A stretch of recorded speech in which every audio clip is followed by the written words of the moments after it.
And welcome back. We are going to be exploring another concept today in animation, which is that of the color palette. Now, we have explored some concepts up to this point with things such as contrast, value, luminosity, but the color palette is another very important thing when we're dealing with things like pixel art. Now, you might ask, what is a color palette? Well, a color palette is really just a range of colors that is typically used within an image.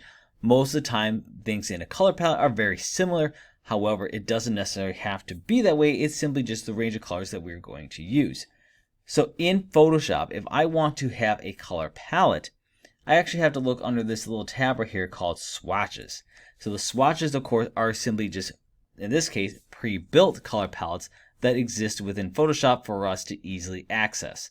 Now, there are a couple built-in ones. So, for example, you have RGB, which is just red, green, blue, and it gives us our basic colors here. So you can see, for example, I got a red, a yellow, green, kind of more of a cyan, a blue, and a pink, or a magenta, if you will.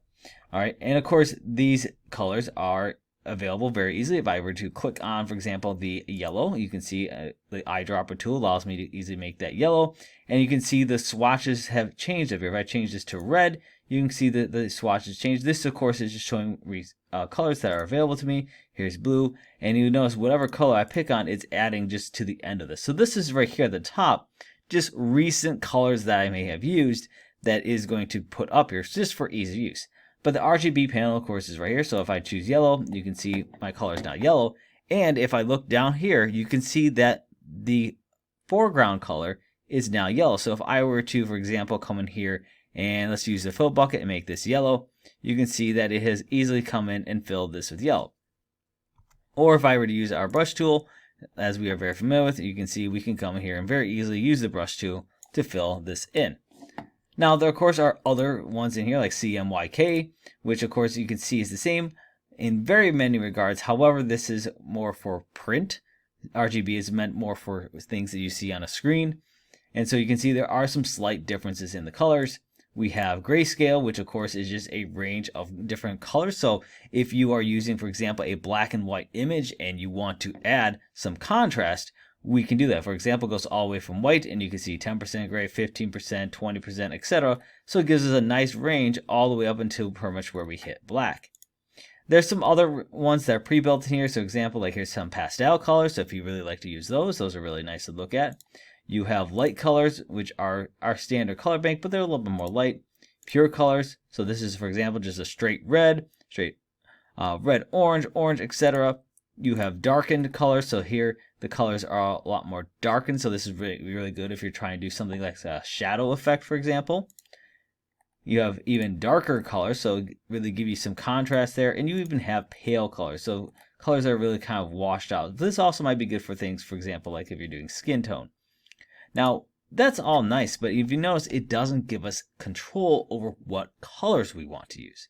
If I want to make my own color palette, and sometimes we do want to restrict what we're working in to a certain range of colors. Let's say we want 10 colors that we want to work in. I can click right here on this plus right here. All right, so we have a group, we have a plus, and we have trash can. I'm just going to go ahead and click on the plus. It's going to create a new swatch.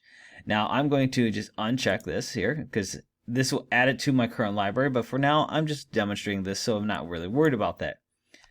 And I'm just going to call this test swatch, or you can call it my swatch, custom swatch. It doesn't really matter. In fact, maybe I'll call that. I'm going to call that a custom swatch. And I'm just going to click on OK. And you can see right now I've added this single frame right here.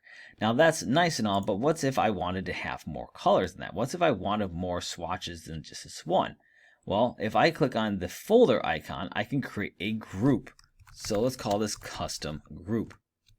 And now that I have my custom group, I can come right here and I can add things to this custom group. So for example, I want to add, let's call this my custom swatch, just so we keep it separate from this one. Click OK. And you can see that it's added that yellow into there.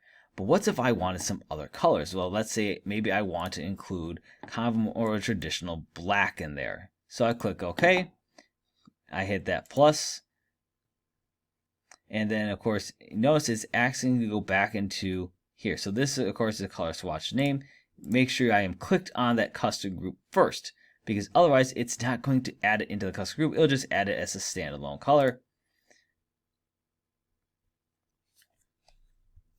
And just by that, by adding a name to it, I can add it here into custom group. Again, big things, make sure this is selected, so I'm just going to do this again. Let's choose, though, a different color. Let's say I want to do something a little bit more on the red side here. Maybe more of a kind of a bright red. I'm going to take that all the way up. There we go. And let's go ahead and add that to our custom group. And let's just call this red. And you can see it's now added it to that custom group. Pretty simple. All right, and I'm just going to go ahead and pause the video real quick, come back, and we will have even more color swatches in here. All right, and we are back. I've added a couple more colors here into my palette. So the nice thing is that now that I have these colors in here, I have the ability to pretty easily come in and use these color swatches into my image here. So for example, if I want to use this yellow, I'm going to use my brush tool. Maybe I'll increase the brush size just a little bit here to kind of help me speed things along here to kind of paint this in. And I'm not going to paint the whole thing right now. And it's okay if I accidentally overrode those, because I can just reset to make a good old black and white here. Put those pixels right back into place.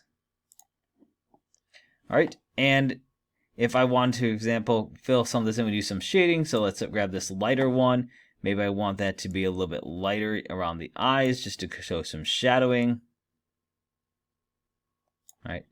Or maybe I want to use this nice magenta that I have here and kind of fill the eyeballs in. All right. And of course, I can easily come back here and switch between these. The nice thing about having that here is that it's super easy for me to come in here and switch these colors. I don't have to come in and color pick to each individual color. Like before when we did this, I did, okay, grab the color picker, pick on the color I want, and now I can paint with it. But now because it's right here available, I don't need to necessarily do that. I can just use this custom group that I made, use my brush tool, come in here, and just start painting away to make the image that I want to make. It's that simple. So in your exercise, let's go ahead and have you try to create your own custom color palette that you can use in your own image.